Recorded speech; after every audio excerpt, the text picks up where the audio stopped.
सुप्रभात बच्चों, हिंदी की कक्षा में आप सभी का फिर से एक बार स्वागत है। तो आज हम जो हिंदी की आपकी पाठ्य पुस्तक है सुबोध, उसके पीछे आपको एक हिंदी सुबोध कार्यपत्र पुस्तिका दी गई है। तो आज हम इसी कार्यपत्र पुस्तिका में पाठ 12 और 13 का कार्यपत्र करेंगे। तो सब बच्चे पहले पाठ 12 का कार्यपत्र निकाल लीजिए। तो ये है आपका पाठ 12 का कार्यपत्र, अभ्यास पत्र भी बोल सकते हैं, पेज नंबर 14 में। तो चलिए शुरू करते हैं। चंदा मामा, सबको याद ही होगा चंदा मामा जो हमने पाठ पढ़ा था। जैसे इसका पहला प्रश्न है, परियों और राजा रानी की कहानियां कौन सुनाता था? नानी। कौन सुनाता था? नानी। ठीक है, तो आप चाहो तो पूरा भी लिख सकते हो, परियों और राजा रानी की कहानियां नानी सुनाती थी, या फिर आप खाली नानी भी लिख सकते हैं। दूर होने की वजह से क्या छोटे दिखते हैं? तारे। ठीक है, क्या छोटे दिखते हैं? तारे। ठीक है, फिर है नीचे दिए गए प्रश्नों के सही उत्तर पर सही का चिन्ह लगाइए। बच्चे नानी से क्या सुनते थे? गीत, कहानी, चुटकुले या भजन? क्या सुनते थे?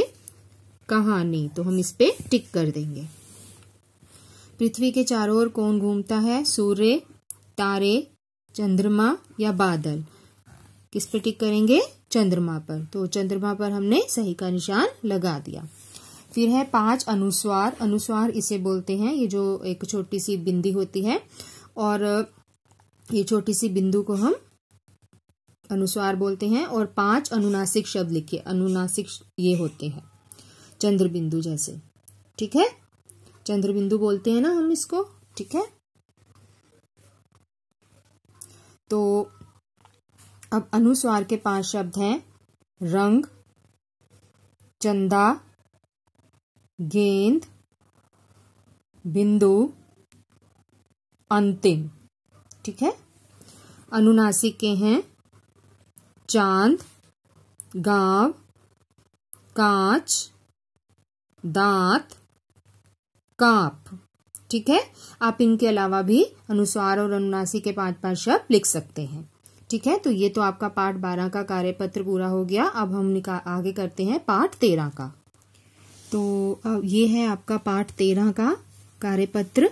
ठीक है, कबूतर और जाल। तो इसमें 2 है कार्यपत्र, कार्यपत्र क और कार्यपत्र ख।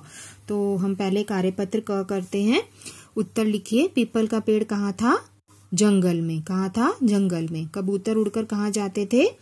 भोजन की तलाश में। ठीक है, बूढ़े कबूतर ने क्या कहा कि जंगल में इतना दाना कहाँ से आया? उसने बाकी कबूतरों को बोला था ना। तो आप पूरा भी लिख सकते हो। बूढ़े कबूतर ने कहा कि जंगल में इतना दाना कहाँ से आया, या फिर ऐसे भी लिख सकते हो कि जंगल में इतना दाना कहाँ से आया। ठीक है, फिर है जाल को काटने का काम किसने किया? चूहे ने। ठीक है, फिर है प्रश्न 2, सही कथनों पर सही का चिन्ह तथा गलत कथनों पर गलत चिन्ह लगाइए। जंगल में नीम का पेड़ था, गलत है क्योंकि जंगल में पीपल का पेड़ था। चूहा बूढ़े कबूतर का मित्र था, सही। ठीक है, कबूतर दाना खाकर उड़ गए, गलत क्योंकि वो तो जाल में फंस गए थे। कबूतरों ने चूहे को धन्यवाद दिया, सही। ठीक है, गलत सही गलत सही। ठीक है, फिर है आपके विचार से चूहे ने जाल को काटकर सही काम किया या गलत? इस काम को आप कैसा कहेंगे? तो हम लिखेंगे सही काम किया। सही तो किया था उसने, हमें भी दूसरों की मदद करनी चाहिए। हम इस काम को बिल्कुल सही कहेंगे। ठीक है, क्या आप भी परोपकार का काम करते हैं? हाँ, हम भी कई बार परोपकार का काम करते हैं। ठीक है, तो ये हमारा कार्यपत्र क पूरा हो गया। अब हम कार्यपत्र ख पर आते हैं। तो ये है हमारा कार्यपत्र ख। अगले पेज पर ही कविता की पंक्तियां पूरी कीजिए। धरती पर बहुत सा दाना बिखरा पड़ा था। ठीक है, डैश हमारी मदद करेगा, चूहा हमारी मदद करेगा। कबूतरों ने बूढ़े कबूतर से क्षमा मांगी, अंत में उन्होंने क्षमा मांगी थी ना। कबूतर बहेलिये के जाल में फंस गए थे। ठीक है, तो ठीक है, ये हमारे पूरे हो गए। कबूतर वेलिए के जाल में फंस गए थे। उसके बाद है प्रश्न 2, दोनों ओर के अधूरे वाक्यों को मिलाकर पूरा वाक्य बनाइए।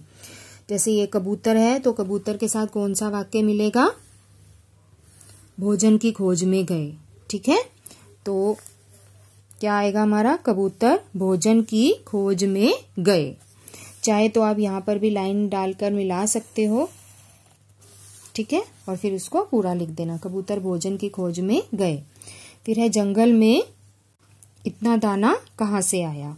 जंगल में इतना दाना कहाँ से आया? जंगल वाली को आप इसको इससे मिला भी सकते हो ताकि आपको लिखने में कंफ्यूजन ना हो। फिर है सब मिलकर जोर लगाओ। सब मिलकर जोर लगाओ। ठीक है, चूहा हमारी मदद करेगा। चूहा हमारी मदद करेगा। तो हमारे ये कौन कौन से 4 वाक्य बने? कबूतर भोजन की खोज में गए, जंगल में इतना दाना कहाँ से आया, सब मिलकर जोर लगाओ, चूहा हमारी मदद करेगा। फिर है आपका प्रश्न 3, वाक्य बनाइए। पेड़, यह नीम का पेड़ है। जाल, कबूतर जाल में फंस गए थे। दाना, धरती पर बहुत सा दाना बिखरा पड़ा था। मदद, हमें सबकी मदद करनी चाहिए। आप इनके अलावा भी वाक्य बना सकते हैं। ठीक है, लेकिन उन वाक्यों में इन शब्दों का प्रयोग भी होना चाहिए। तो बच्चों, आज हमने पाठ 12 और 13 का कार्यपत्र किया है। तो आप सब ने भी अपनी बुक में इन कार्यपत्रों को अच्छी तरह से पूरा कर लेना है, साफ साफ हैंड राइटिंग में, और फिर उसको अच्छी तरह से उसकी रिवीजन भी करनी है। ठीक है बच्चों, तो आज के लिए इतना ही। मिलते हैं अगली कक्षा में। तब तक के लिए जय हिंद।